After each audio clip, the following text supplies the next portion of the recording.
على عباده الذين اصطفى أما بعد فأعوذ بالله من الشيطان الرجيم بسم الله الرحمن الرحيم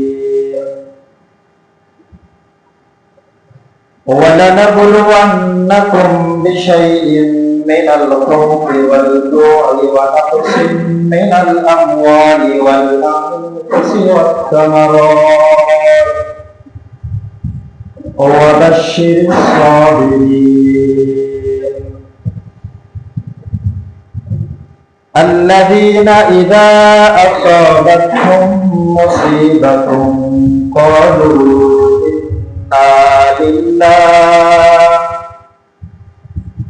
إنا لله وإنا إليه راجعون آمنت بالله صدق الله مولانا العظيم وصدق رسوله النبي الأمي الكريم ونحن على ذلك لمن الشاهدين والشاكرين والحمد لله رب العالمين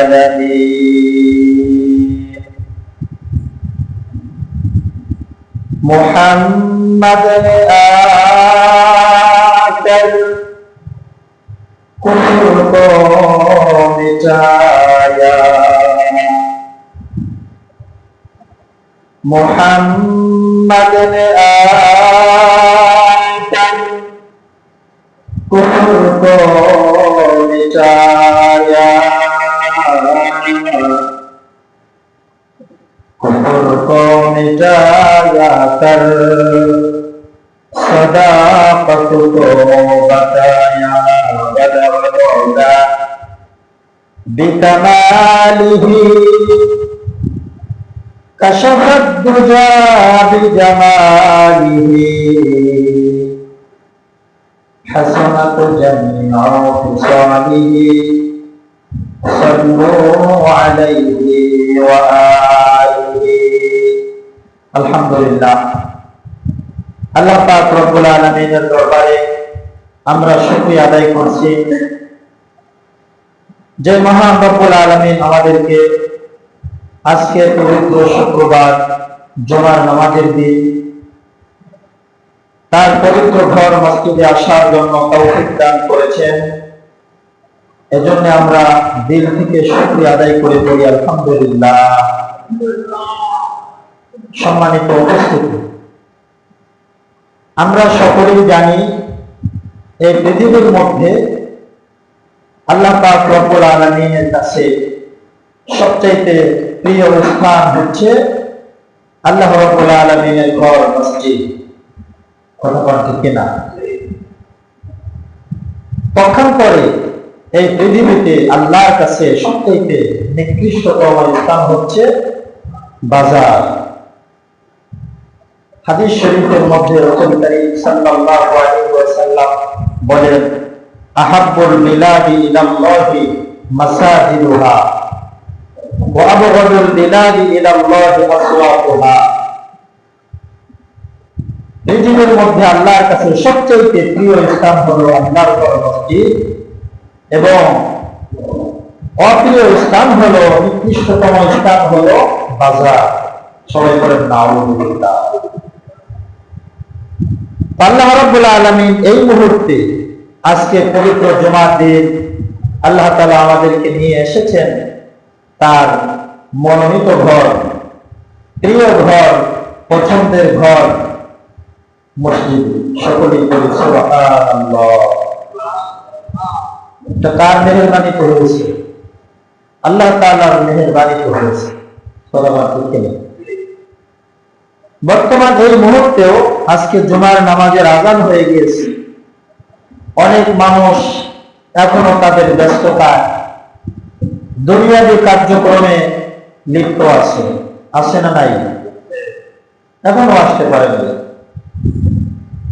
অথচ আল্লাহ রাব্বুল আলামিন জুমার দিনের ব্যাপারে তিনি নিজেই ঘোষণা দিয়েছেন, ইদা নুদিয়া লিস-সালাতি মিন ইয়াউমিল জুমআহ ফাসআউ ইলা যিকরিল্লাহি ওয়া যারুল বাই'। আল্লাহ বলেন, ইদা নুদিয়া লিস-সালাতি, যখন নামাজের জন্য, জুমার নামাজের যখন আযান দেওয়া হবে, তোমাদেরকে ডাকা হবে, ফাসআউ ইলা যিকরিল্লাহ, তোমরা অতি দ্রুত ছুটে চলো আল্লাহর স্মরণের দিকে। সকলে সুবহানাল্লাহ। এই আদেশ কে দিয়েছেন? আল্লাহ তাআলা দিয়েছেন। এই আদেশ আল্লাহ আমাদের উপরে জারি করেছেন। যখন জুমার দিনে আযান দেওয়া হবে, তোমাদেরকে মসজিদের দিকে ডাকা হবে, ফাসআউ ইলা যিকরিল্লাহ, তখন তোমরা ছুটে চলবা। এখানে আল্লাহ তাআলা বলেন নাই উমশু ইলা যিকরিল্লাহ। আল মাশিউ শব্দের অর্থ হেঁটে হেঁটে যাওয়া, আর আস-সাইউ আল্লাহ যেটা এখানে আদেশ দিয়েছেন এটা অর্থ হলো গুরুত্ব সহকারে দ্রুত যাওয়া। তাহলে জুমার নামাজের গুরুত্ব আমাদেরকে শিখিয়েছেন কে? আল্লাহ নিজে শিখিয়েছেন। এজন্য আল্লাহ বলেন ফাসআউ ইলা যিকরিল্লাহ, গুরুত্ব নিয়ে দ্রুত তোমরা আল্লাহর শরণার্থে সালাত আদায় করার জন্য, জুমা আদায় করার জন্য তোমরা মসজিদে যাও। সম্মানিত উপস্থিতি, এই জন্য এই গুরুত্ব আমাদের দেওয়ার দরকার আছে না নাই? আল্লাহ তাআলা আমাদের সবাইকে প্রতি জুমার দিনে এইরকম গুরুত্ব দেওয়ার জন্য তৌফিক দান করে। সবাই বলি আমিন। আমরা গত জুমার দিনে আলোচনা করেছিলাম যে মানুষ যখন মুসিবতে পড়ে, মানুষ যখন কোন সংকটে পড়ে, কোন বিপদে পড়ে, তখন আমাদের কর্তব্য কি, তখন আমাদের করণীয় কি, আর আমরা কি করি? প্রত্যেকটা মানুষের জীবনে বিপদ আপদ মুসিবত আছে না নাই? কি বলেন, আছে না? আপন জনকে হারানোর ব্যথা, বিরহের ব্যথা, এগুলো আমাদের সবার জীবনে কম বেশি আছে। কথা বলতে কিনা? অনেকের আপন জন তাকে ছেড়ে চলে যায়, অনেকের প্রেমাস্পদ তাকে ছেড়ে দূরে চলে যায়, অনেকের আপন থেকে আপন জন পরবারে বাড়ি জমায় ইন্তেকাল করে চলে যায়। কথা বলতে কিনা?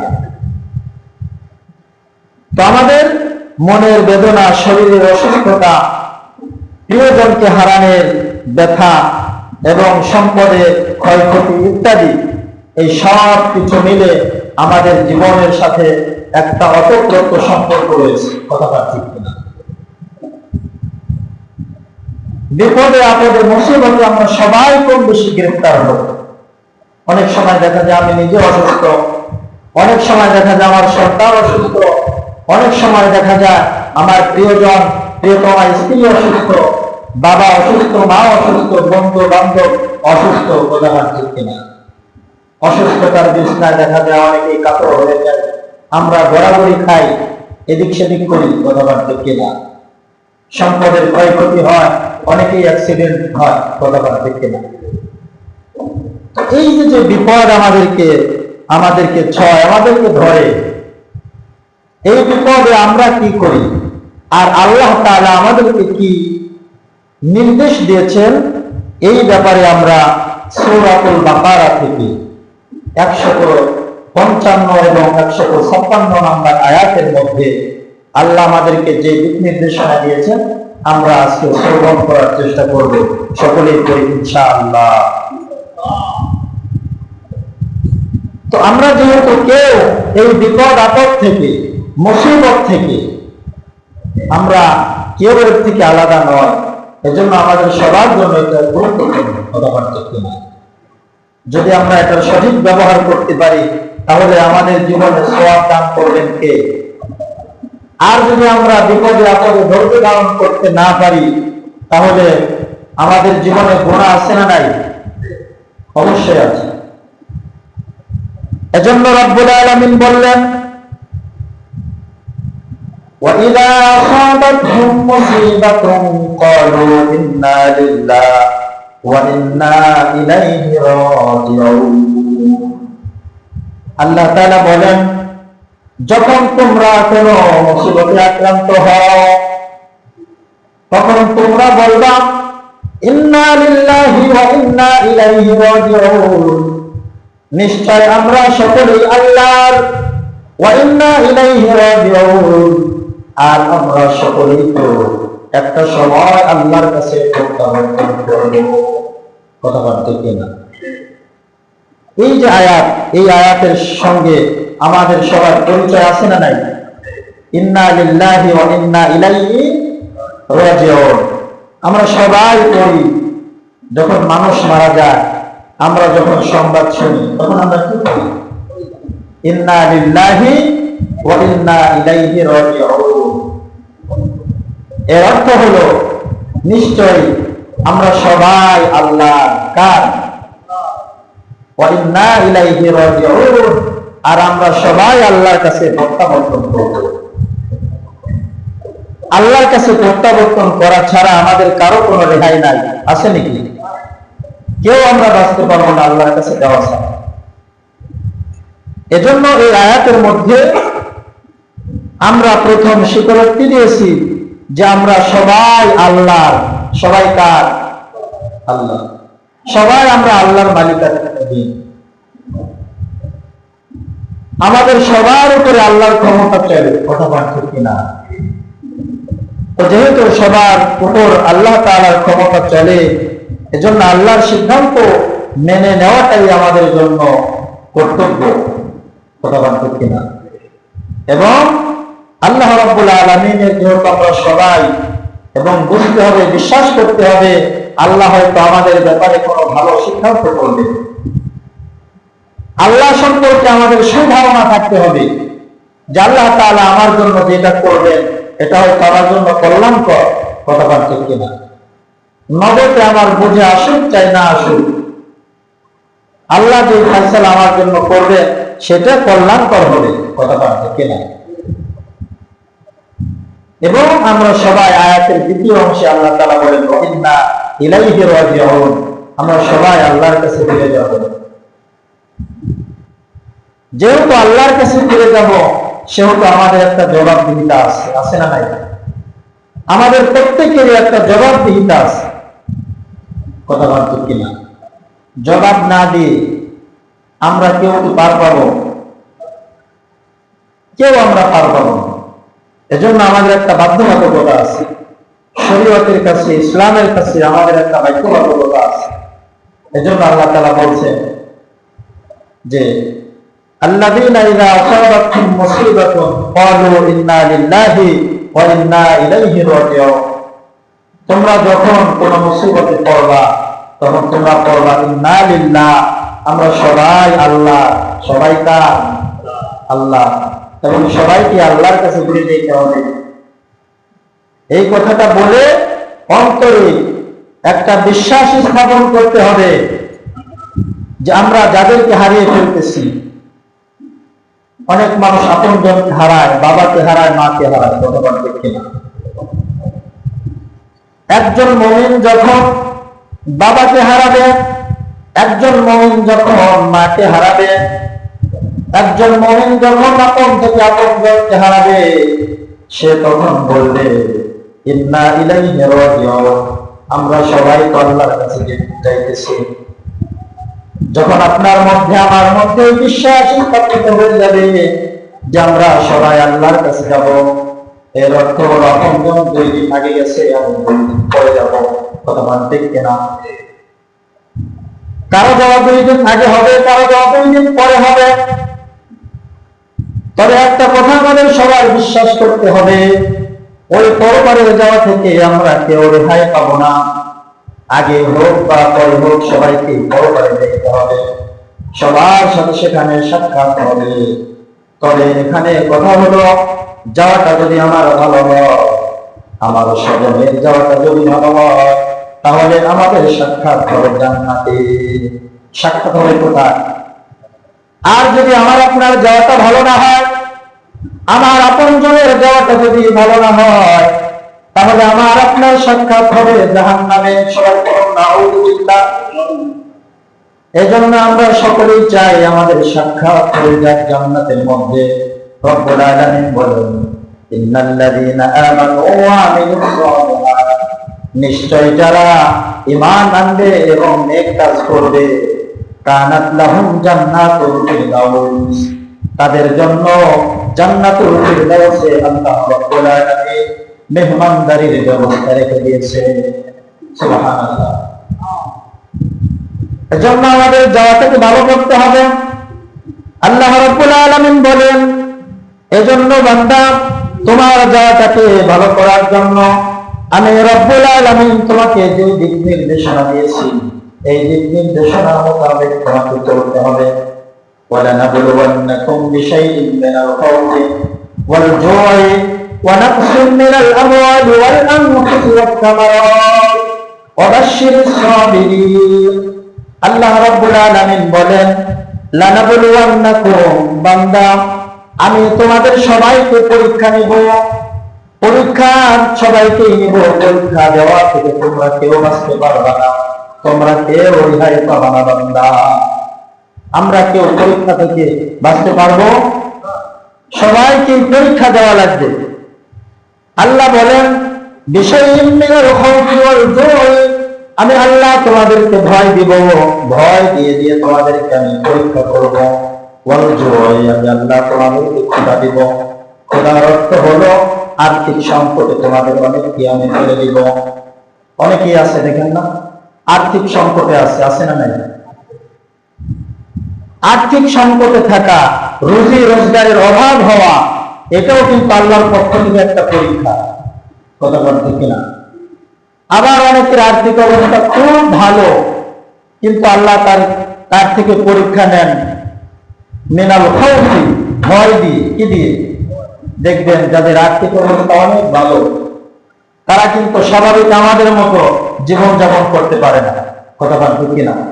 এখান থেকে আর এক জায়গায় যাবে, কত কিছু তাদের পাহারাদার লাগে, তাদের সিকিউরিটি গার্ড লাগে। কথা বলতে কিনা? তাদের ভয় আছে না নাই? তাদের জীবনটাকে সংকুচিত করে দিয়েছেন কে? আল্লাহ। এজন্য আল্লাহ রাব্বুল আলামিন সবাইকে পরীক্ষা নেবে। তবে এই পরীক্ষার উপরে ধৈর্য ধারণ করে আমাদেরকে উত্তীর্ণ হইতে হবে। এজন্য রাব্বুল আলামিন বললেন, ওয়ানাকসিম মিনাল আমওয়ালি ওয়াল আনফুসি ওয়াত তামারাত, শুধু এখানেই আমি আল্লাহ থামতে থাকবো না, তোমাদের ধন সম্পদ কমিয়ে দিয়ে তোমাদেরকে আমি পরীক্ষা নিব। তোমাদের ফসল আদি ইত্যাদি এগুলো আমি কেড়ে নিয়ে তোমাদেরকে আমি পরীক্ষায় ফেলব, এবং তোমাদের আপন থেকে আপন জনদেরকে দিয়ে তোমাদেরকে আমি পরীক্ষা নেব।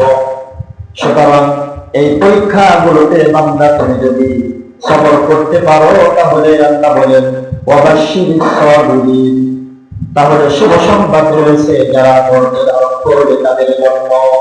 সুবহানাল্লাহ। তাহলে যারা ধৈর্য ধারণ করবে তাদের জন্য শুভ সংবাদ দিয়েছেন কে? আল্লাহ তাআলা দিয়েছেন। কিতাবের মধ্যে এসেছে ধৈর্য ধারণ করা হলো তিন প্রকার। এক নাম্বার হলো আসসাবরু আলা তাআতিল্লাহ, এক নাম্বার হলো নেক আমলের উপরে অটল থেকে ধৈর্য ধারণ করা। দুই নাম্বার হলো আসসাবরু আলা মাসিয়াতিল্লাহ, দুই নাম্বার ধৈর্য ধারণ করা হলো গুনাহ থেকে বিরত থাকার জন্য হয়। তিন নাম্বার ধৈর্য ধারণ করা হলো আসসাবরু আলাল বালাই, বালা মুসিবতের উপরে ধৈর্য ধারণ করতে হয় বান্দা। এজন্য সম্মানিত উপস্থিতি, প্রথম যেটা সবর, সব নেক আমলে আমাদের সবাইকে অংশগ্রহণ করতে হবে।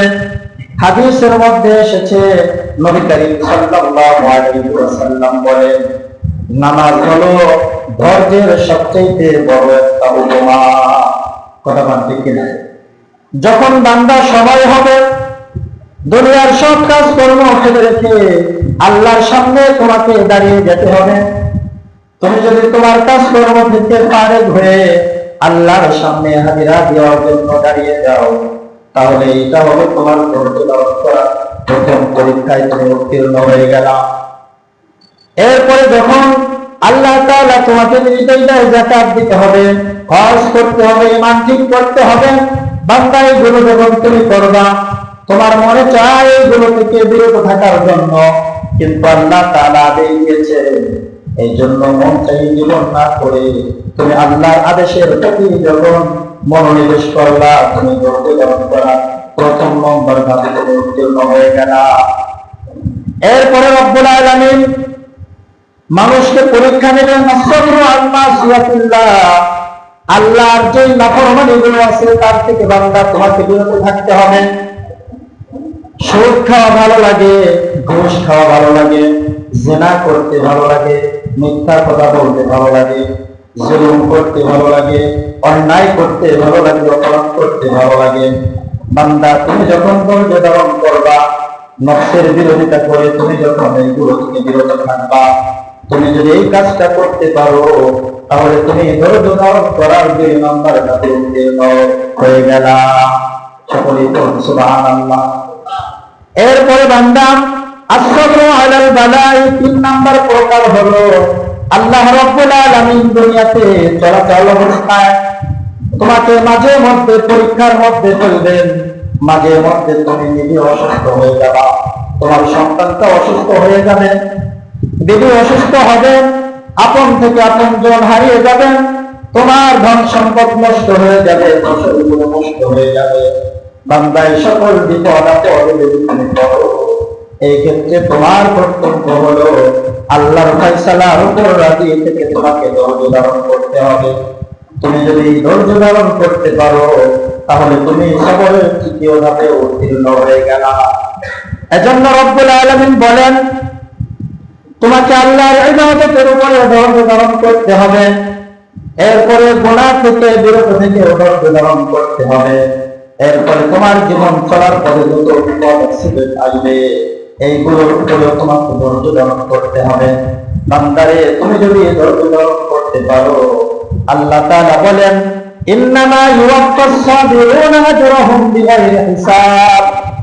যারা বিপদে আপদে বালা মুসিবতে ধৈর্য ধারণ করে, আল্লাহ তাআলা তাদের প্রাপ্যটাকে সুন্দরভাবে তাদেরকে বুঝিয়ে দেয়। সুবহানাল্লাহ। আল্লাহ তাআলা অন্য আয়াতের মধ্যে বলেন, ওয়াবাশশিরিস সাবিরিন, তাদেরকে তুমি জান্নাতের সুসংবাদ দাও। সুবহানাল্লাহ। এইজন্য যখন আমাদের জীবনে বিপদগুলো নেমে আসবে, অস্থির হওয়া যাবে না, স্থির থাকতে হবে, আল্লাহর ফয়সালার উপরে রাজি থাকতে হবে। কারণ যদি আপনজন দুনিয়া থেকে বিদায় নিয়ে যায়, হাদিসের মধ্যে নবী বলেছে, তখন তোমাকে ধৈর্য ধারণ করতে হবে, তোমার যাজা ফাজা করলে চলবে না। সাহাবায়ে কেরাম রাদিয়াল্লাহু আনহুম নবীজিকে বললেন, ইয়া রাসূলুল্লাহ, ইয়া হাবিবাল্লাহ, আপনি আমাদেরকে হাদিস শুনিয়েছেন, কারো আপন থেকে আপনজন যদি দুনিয়া থেকে ইন্তেকাল করে চলে যায়, তাহলে ওই ব্যক্তি কখনো যাজা ফাজা করতে পারবে না। যদি এমনটা করে, তাহলে আল্লাহর ফয়সালার উপরে সে নারাজ হলো। ইয়া রাসূলুল্লাহ, আপনার থেকে এই কথা আমরা শুনেছি, কিন্তু আপনি তো আপনার সন্তান কাসেম, আপনার ছেলে সন্তান ছোট্ট বয়সে যখন ইন্তেকাল করলো, আপনার চোখ দিয়ে তো পানিতে ভরে দেখেছি। নবী করিম সাল্লাল্লাহু আলাইহি ওয়াসাল্লাম বলেন, সাহাবীরা শোনো, আপনজন যখন দুনিয়া থেকে চলে যায়, মনের মধ্যে তো অবশ্যই ব্যথা লাগে, ওই ব্যথা থেকে তোমার চোখ দিয়ে পানি বের হবে। এর অর্থ এই নয় তুমি আল্লাহর ফয়সালার উপর রাজি নয়, তবে আল্লাহ যেটা নিষেধ করেছেন সেটা হলো, ওই সময় তোমাকে যাজা ফাজা করা যাবে না, জামাগুলো ছেঁড়া যাবে না, বুকের উপরে থাপড়ানো যাবে না, চিল্লা পাল্লা করা যাবে না। এক সাহাবী থেকে বর্ণিত, তিনি বলেন, ইয়ামানের মধ্যে একজন বুজুর্গ, তার সাথে আমার সাক্ষাৎ হলো। তিনি একজন অসুস্থ ব্যক্তিকে দেখতে যাবেন। আমি তাকে বললাম, আমিও আপনার সাথে যাব। ওই ব্যক্তি অসুস্থ ব্যক্তিকে যখন দেখতে গেল, অসুস্থ ব্যক্তিকে গিয়ে বলে, ভাই আপনার সকালটা কেমন কেটেছে? ওই ব্যক্তি বলে, আল্লাহর রহমতে ভালোই কেটেছে। সাহাবী বলেন, আপনি আল্লাহ তাআলার নিয়ামতের শুকরিয়া আদায় করেছেন, আমি আপনাকে একটা শুভ সংবাদ দিব। আল্লাহর রাসূল সাল্লাল্লাহু আলাইহি ওয়াসাল্লাম বলেন, ইযা তালাল্লাহুল আবদাল মুসলিমা বিবালাইন ফি জাসাদিহি, আল্লাহ রাব্বুল আলামিন যখন কোন বান্দাকে অসুস্থ করে পরীক্ষা নেন, ক্বালা আল্লাহু লাহু উকতুব লাহু সালিহা আমালিহি আল্লাযী কানা ইয়ামালুহু, আল্লাহ তাআলা ফেরেশতাদেরকে আদেশ দেন, ও আমার ফেরেশতারা, তুমি এই অসুস্থ বান্দার আমলনামায় নেক আমল লিখে দাও। সে সুস্থ থাকলে যে আমলগুলো করতে পারত সে আমলের সওয়াব লিখে দাও। ফাইন শাফাহুল্লাহু ওয়াসালাহু ওয়া তাহহারাহু, আল্লাহ রাব্বুল আলামিন যদি এই অসুস্থ ব্যক্তিকে সুস্থ করে দেন, তাহলে নবী জীবনের ওয়াসালাহু ওয়া তাহহারাহু, তাহলে তো আল্লাহ তাআলা এই ব্যক্তিকে পবিত্র পানি দ্বারা গোসল করিয়ে দিল এবং তাকে পবিত্র করে ফেলল। ওয়াইন করাজাহু ওয়াকারা লাহু ওয়া রাহিমাহু, আর যদি আল্লাহ তাআলা এই অসুস্থতা দিয়ে তাকে দুনিয়া থেকে নিয়ে যায়, তাহলে আল্লাহ তার গুনাহগুলো মাফ করে দেয় এবং তার উপরে রহমত বর্ষণ করে। সুবহানাল্লাহ। এজন্য আমাদের যত বিপদ হোক, মুসিবত হোক, আমরা যতই অ্যাক্সিডেন্ট করি, যাই হোক না কেন আমাদের জীবনে আমাদেরকে ধৈর্য ধারণ করতে হবে। তাহলে আল্লাহ তাআলা এই বিপদের কারণে আমাদের জীবনে সওয়াব লিখে দিবেন। কি লিখে দিবেন? আর পক্ষান্তরে আমরা যদি বিপদ আসার পরে আমরা অস্থির হয়ে যাই, গালিগালাজ করি যে আল্লাহ শুধু আমার এই চোখে দেখে আর কাউকে দেখে না, তাহলে আরো গুনাহ হবে। কি হবে? অনেক মানুষ আছে দেখতে, অসুস্থ হইলে বা কিছু একটা হইলে স্ত্রীকে গালিগালাজ করে, সন্তানদেরকে অভিশাপ করে, কথা বল ঠিক কিনা? এরকম লোক আছে না নাই? যে তোর এই রোগ হইল কে, চিকিৎসা করতে পারবো না ইত্যাদি কত কিছু বলে, বা নিজের যদি রোগ হয়, রোগটা সারতে একটু দেরি হয়, কত অস্থিরতা দেখায়, কথা বল ঠিক কিনা? একটু বিপদে পড়লে অনেক ভাবনা চিন্তা আসে।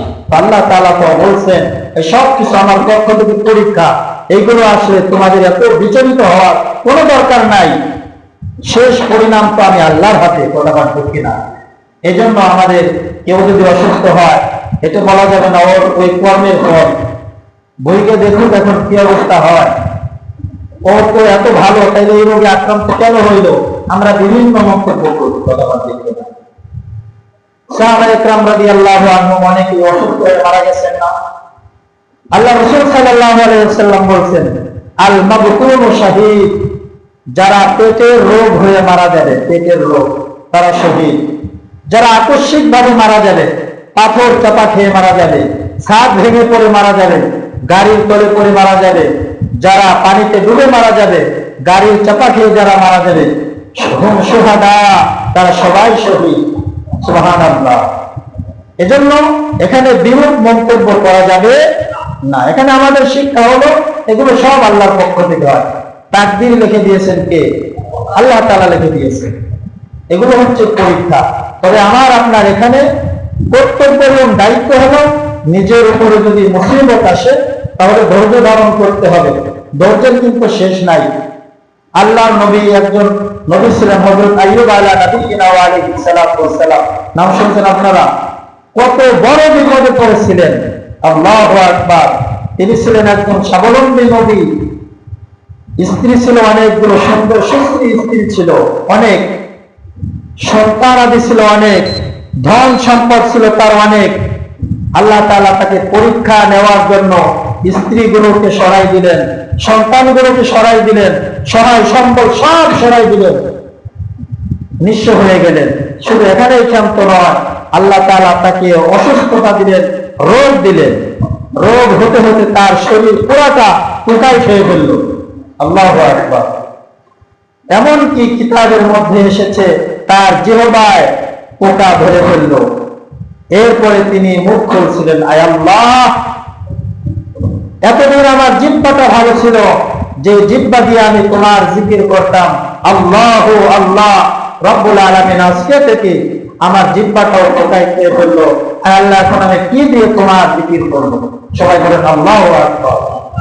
এরপরে তিনি আল্লাহর ব্যাপারে তিনি কোন অভিযোগ করেন নাই যখন তার পরীক্ষা নেওয়া শেষ হলো, আল্লাহর কি কুদরত কিতাবের মধ্যে এসেছে, আল্লাহ রাব্বুল আলামিন তার এই সবরের মাত্রা দেখে আল্লাহ তাআলা তার পুনরায় আবার পূর্বে যা ছিল তার থেকে আরো সুন্দর শক্তি ডাবল সবকিছু তাকে আবার নিয়ামতে দিয়ে দিলেন। সুবহানাল্লাহ। এজন্য আমরা বিপদে আপদে কেউ দাদা পাদা করবো না, অস্থির হবো না। আল্লাহ তাআলা আমাদেরকে তাওফিক দান করেন। সবাই পড়ি আমিন। আমরা এক আল্লাহর উপরে আস্থা এবং বিশ্বাস রাখবো। আল্লাহ তাআলা আমাদের সবাইকে তাওফিক দান করেন। সবাই পড়ি আমিন। যারা সুন্নাত কর্মী 4 রাকাত কাবলার জন্য করবে।